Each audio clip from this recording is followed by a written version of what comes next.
करायचं स्मरण. वक्रतुंड महाकाय सूर्यकोटी समप्रभ निर्विघ्नं कुरु मे देवं सर्वकार्येषु सर्वदा. श्री समर्थ कृपेने आज उत्तमाचा दिवस, वार बुधवार 24 जुलै 2024. फार उत्तमाचा दिवस, सामर्थ्याचा दिवस, संकष्टी चतुर्थी. आपल्या आयुष्यामध्ये, आपल्या जीवनामध्ये अनेक प्रकारचे कष्ट, अनेक प्रकारचे संकट, अनेक प्रकारचे प्रसंग येतच असतात. कारण प्रत्यक्षात पाहायला गेलो, या पृथ्वी तलावर जन्म आणि मृत्यू बघा प्रत्यक्षात प्राप्त झालेला आहे. संकष्टी चतुर्थीचा भाग समर्थांनी आपल्यासाठी का प्राप्त करून दिलेला आहे? कारण आयुष्यामध्ये सुख आणि दुःख याशिवाय आपल्याला दुसरं काही दिसत नाही. सुख म्हणजे काय आणि दुःख म्हणजे काय? प्रत्यक्ष समर्थांनी भाग दिलेला आहे. सर्व काही प्राप्त झालं की सुखाचे दिवस, आणि जे आपल्याला डोळ्यांनी दिसतं परंतु आपल्याला ते अनुभवता येत नाही, ते आपले दुःखाचे दिवस. म्हणजेच दुसऱ्यांच्याकडे जे प्राप्त झालेले आहेत आपण उघड डोळ्यांनी पाहतो, परंतु ते आपल्याकडे नसतं, ते म्हणजे दुःख. का दिलेलं आहे? संकष्टी बघा, कष्ट आहेत. कष्ट केली आणि फळं बघा, कष्ट केले, कर्म केले तर नक्कीच फळं प्राप्त होणार आहे. परंतु आपण जर कष्ट केलेच नाही तर संकट येणारच. म्हणून संकष्टी चतुर्थी येते की नाही? दर महिन्याला येते, बरोबर की नाही? नामस्मरण असलं पाहिजे. कारण प्रत्यक्षात भाग दिलेला आहे. संकट प्रसंग सांगून कधी कोणाला येत नाही. का सांगून आलेला आहे? बरोबर की नाही? आपण भाग पाहिलाच असेल ना.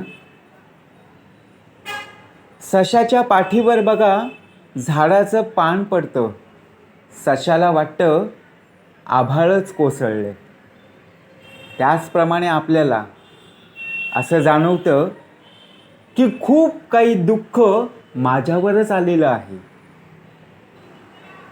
परंतु त्या दुःखातलं थोडासा बघा न दिसणारा अंश म्हणजे तो दगड बघा, दगडाचा बारीक कण म्हणजे आपलं दुःख आहे. संपूर्णचे संपूर्ण आपल्याला दुःख येतं का? नाही.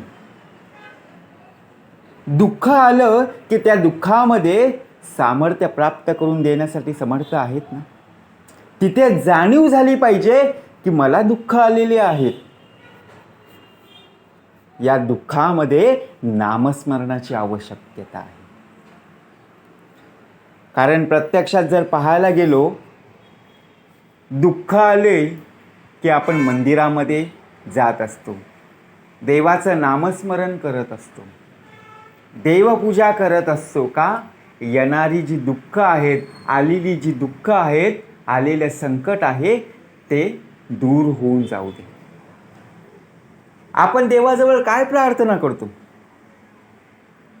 दिवस बरा जाऊ दे, जाऊ दे आपण बोलतो. का? कारण प्रत्यक्षात माहिती नाही ना. कारण जन्म प्राप्त झालेला आहे, जन्माची तारीख माहिती आहे, पण मृत्यू कधी होणार आहे याची तारीख माहिती आहे का? हो, नाही आहे. दिवस उत्तमाचा आहे, संकष्टी चतुर्थी. ज्याचे हृदयी श्री सद्गुरु स्मरण, त्यासी कैचे भय दारुण, काळ मृत्यू न भादे जाण, आप मृत्यू काय करी भाग उत्तमाचा आहे. आपण कोणत्याही कार्याची सुरुवात आपण श्री गणेशानेच करत असतो आणि आपला इतिश्रीसुद्धा श्री गणेशानेच झालं पाहिजे. एवढं निवेदन आपलं देवाच्या चरणी, ईश्वराच्या चरणी, परमेश्वराच्या चरणी असलंच पाहिजे. का सांगितलं भाग? ज्याचे हृदय श्री सद्गुरु स्मरण. कारण जर आपल्या कपाळी स्मरणच नसेल, देवाचं नामस्मरण नसेल, देवाचं जप जर नसेल, तर जमानावे शून्याकार. कारण ज्याचे हृदय श्री सद्गुरु स्मरण, त्यासी कैचे भय दारुण. भय नाही ना. आपण कुठल्याही कामामध्ये बघा लाजतो का? कारण मला 4 माणसं ओळखणारी आहेत, जर त्यांनी मला पाहिलं तर. आपण तर या शब्दावर राहिलो की नाही?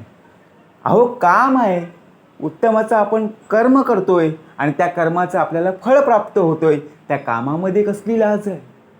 चांगलं काम करतोय ना, उत्तमाचं काम करतोय ना. जर आपण त्या जर आणि तर या शब्दावर अवलंबून राहिलो तर संकट ओढवणारच.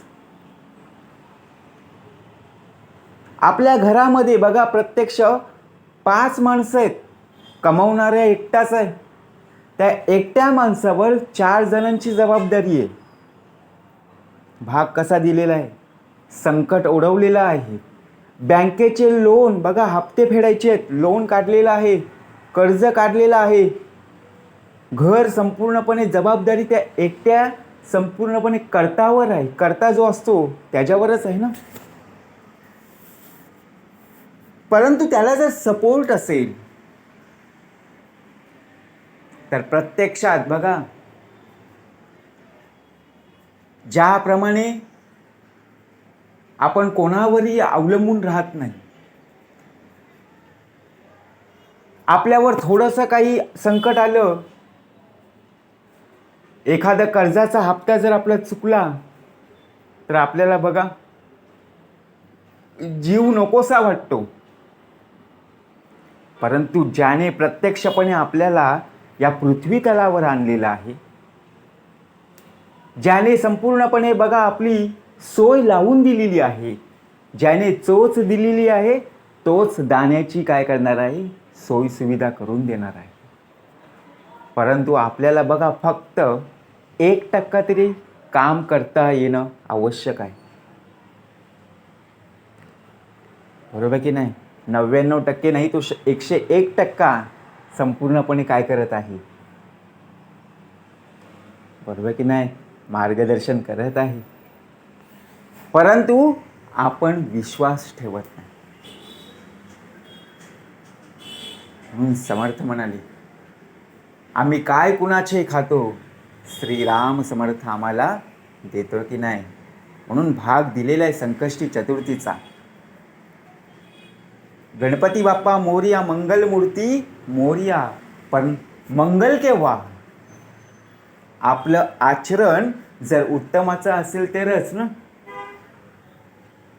या आचरणामध्ये संपूर्णपणे या देहामध्ये पाहायला गेलो आपल्याला 8 विषय विकारांनी संपूर्णपणे ग्रासलेला आहे. त्यातून बाहेर काढायचं आहे. बघा भाग कसा दिलेला आहे. निवेदन ठेवता यायला हवं. जे आपण संकल्प करत असतो ते संकल्प सोडायचे असतात. आपण आज संकल्प करतो आणि उद्या जैसे थे. मग बघा प्रत्यक्षपणे जो संकल्प आहे तो सत्य संकल्प असला, बरोबर की नाही, असला पाहिजे. कारण ज्याप्रमाणे संकट प्रसंग का भाग दिलेला आहे, आपण सहजासहजी देवाच्या चरणी, देवाच्या मंदिरात बघा सहजासहजी जात नाही. काहीतरी कमी आहे म्हणून आपण ईश्वराच्या चरणी जातो. जर तुला सर्व आयतं प्राप्त करून दिलं तर आपल्याला देवाची ओळख होईल का हो? आपल्या हाताची बोटं समान आहेत का हो? बरोबर की नाही? काहीतरी कमी दिलेलं आहेच. ते जे कमी आहे ते आपल्याला भरून काढायचं आहे. म्हणजेच काय? सामर्थ्य प्राप्त करून देणारा तोच आहे. आपल्याला फक्त घेण्याची तयारी असली पाहिजे, कारण देणाऱ्याचे हात हजार आहेत. मात्र घेणाऱ्याची झोळी जर फाटकी असेल तर शेवटी मातीच मोल ना. म्हणून भाग कसा दिलेला आहे? संकष्टी चतुर्थी आहे, स्मरण असणं आवश्यक आहे. कारण आयुष्य आपल्याला प्राप्त झालेलं आहे. किती दिवस आपण या पृथ्वी तलावर आहोत, किती सेकंद आहोत, किती मिनिटे आहोत, किती तास आहोत, आपल्याला माहिती नाही आहे. ज्याने प्रत्यक्ष पाठवलंय त्यालाच सर्व काही माहिती आहे ना. म्हणून काय करा ते आत्ता करा, जाते घडी आपली साधा. समर्थांनी भाग दिलेला आहे. आपण आजचं काम उद्यावर ढकलतो. आपल्याला काय हो गॅरंटी आहे? तरी आपण पूर्णपणे वायदा देतो, उद्या मी येतोच. अरे पण आजचं काय? म्हणून समर्थ म्हणाले, ज्याप्रमाणे आपली जेवढी शिल्लक आहे, आपली जेवढी पुण्याई आहे, त्याचप्रमाणे आपल्याला बघा फळ प्राप्त होणार आहे. शिल्कीचा भाग आहे. मग काय घेऊन जाणं आहे? आपण आलेलो आहोत रिकाम्या हाताने. 84 लक्ष योनी आपण फिरून आलेलो आहोत. पुनरपी संसारा येणे नाही. म्हणून प्रत्यक्षपणे आता आपल्याला हा जो नरदेह प्राप्त झालेला आहे, या नरदेहामध्ये या देहाचं सार्थक कशामध्ये आहे? तर जो आपल्याला आयुष्य आहे त्या आयुष्यामध्ये आपल्याला देवाच्या चरणी नतमस्तक होऊन बघा प्रत्यक्षपणे स्वर्ग कुठे आहे? देवाचं स्वर गात असलं पाहिजे. म्हणजे काय? स्वर्ग इथेच आहे. बरोबर की नाही? आपण स्वर्ग आणि नरक वरती दाखवतो आकाशामध्ये. आकाशामध्ये काहीच नाही हो. आकाश पूर्णपणे निरभ्र आहे. बरोबर की नाही? आकाशाकडे जर पाहायला गेलो तर आकाश कुठेही संपतच नाहीये. म्हणून आपलं आयुष्य आहे, जेवढं आयुष्य आहे त्यामध्ये आपल्याला उत्तमाचं राहणं गरजेचं आहे. म्हणून उपासनेला दृढ चालवावे. का सांगितलं दृढ? निश्चयाने उपासना करता यायला हवी. आता उपासना या शब्दाचा अर्थ जर पाहायला गेलो ना, उपासना जर बघा त्याचा उलट जर केला ना, उपासना, तर नास पाऊ. बरोबर की नाही? मग नास पावणारी कोण आहेत? तर अंतरी असणारे 8 विषय विकार. त्यांना वळणावर आणण्यासाठी आपल्याकडे काय हवी? तो उपासना. बघा भाग जर आपण पाहायला गेलो ना, ज्याप्रमाणे बघा आई लहान मुलाला सांगते बघा, शिकवते, चिऊचा काऊचा घास भरवते, त्याचप्रमाणे आपल्याला समर्थ परमेश्वर ईश्वर आपल्याला सांगत आहे. परंतु आपण ऐकून घेत नाही. आपण या कानाने ऐकतो आणि या कानाने सोडून देतो. समर्थ म्हणाले, आता श्रवण केली याचे फळ, क्रिया पालटे तात्काळ, तुटे संशयाचे मूळ एक सरा. मग आपल्यामध्ये संशय राहणार नाही, घरामध्ये वादविवाद होणार नाहीये, चिंता दूरच राहील, कारण चिंता वाहतो विश्वाची ना. म्हणून भाग दिलेले आहेत आपल्या अंतरी. त्याचं नामस्मरण का असणं आवश्यक आहे? कारण प्रत्यक्षात येणारे संकट, येणारं प्रसंग तोच काय करत असतो? दूर करत असतो ना. म्हणून विश्वास असला पाहिजे. ज्याप्रमाणे विश्वास आहे त्याचप्रमाणे समर्थांनी सांगितलेलं आहे ना, उपासनेला दृढ चालवावे, भूदेव संतांसी सदा नमावे. सत्कर्मयोगे वय घालवावे. कसं सांगितलं? सत्कर्मामध्ये आपलं संपूर्णपणे वय घालवता यायला हवं आणि सर्वांमुखी मंगल बोलवावे. जय जय रघुवीर समर्थ.